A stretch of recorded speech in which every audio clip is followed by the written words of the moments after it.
Acnologia's human form. So today I'm going to be discussing which form of Acnologia is actually stronger, his human form or his dragon form. Now I know there's going to be a lot of people out there who don't know about his human form. Well, in Fairy Tail chapter 436, that's where we first saw his debut. He was sitting there chilling in a cave he was missing an arm after the Igneel fight, and that was honestly one of the best chapters of the series. To me personally, that's still my favorite chapter of this day because that chapter just had so much content. We had Zeref's past, Natsu being E&D, him being Zeref's brother, and to top it all off, you get to see Acnologia in his human form. Now speaking of his human form, we've seen what his feats could do. We saw he was able to one-shot God Serena, the strongest mage in Fjord. And don't get that wrong, a lot of people, they think that God Serena's trash, but no, he's not trash. I will admit, it is a little bit disappointing not seeing him have a fair full-on fight, but look at the people who he lost to. He lost to Acnologia, which 99.9 100% of the Fairy Tail people will lose to.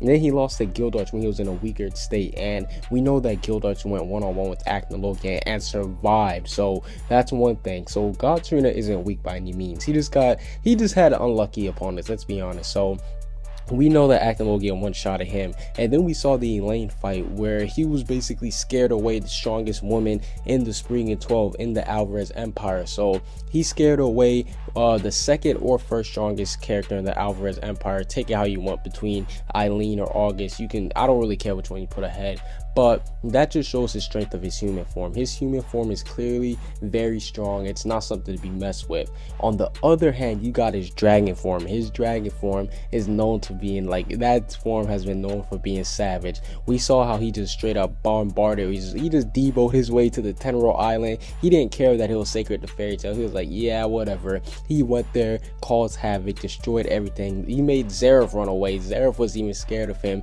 and that was truly the first time that we've seen him in his dragon form going crazy. And then the next time we see him, which was this led to one of the saddest moments in the series, Igneel's death. We saw how he just straight up, at first I'm not gonna lie, him and Igneel, they were kind of equal. They're going back and forth, but then once he actually got put down, he was like, all right, let me go serious, and then it became a one-sided fight. So if he was able to beat Igneel, granted, Igneel was weakened at that point. It's not like he was full power, but if he was able to take out Igneel, the king of fire dragons, the king of dragons, that also shows that his dragon form is not something to be messed with.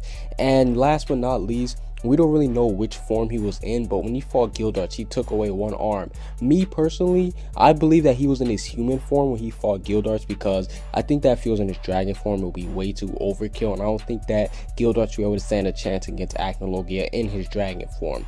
But this leads me to the question, which form of Acnologia is stronger? The human form, it has some amazing feats, but at the same time, the dragon form does have some amazing feats too. Me personally, I like the human form a lot more. I think he looks way cooler and the design is doper, and it just adds a whole bunch of more insight and more depth to his character. But I do believe that his dragon form is stronger than his human form, because look at it like this: Dragon Slayers, they all have Dragon Force, and Dragon Force, it's basically something that makes you come closer to becoming a dragon. We know that they began getting scales and stuff like dragons do, so I believe that Acnologia, he actually achieved like his maximum dragon force. That's why he could turn into a dragon, so therefore he would be stronger as a dragon. But that's basically it for this little discussion. Who do you guys think is, or what form do you guys think is stronger, his human form or his dragon form, and which form do you prefer more? Comment what you guys think down below. Subscribe if you haven't. Peace out.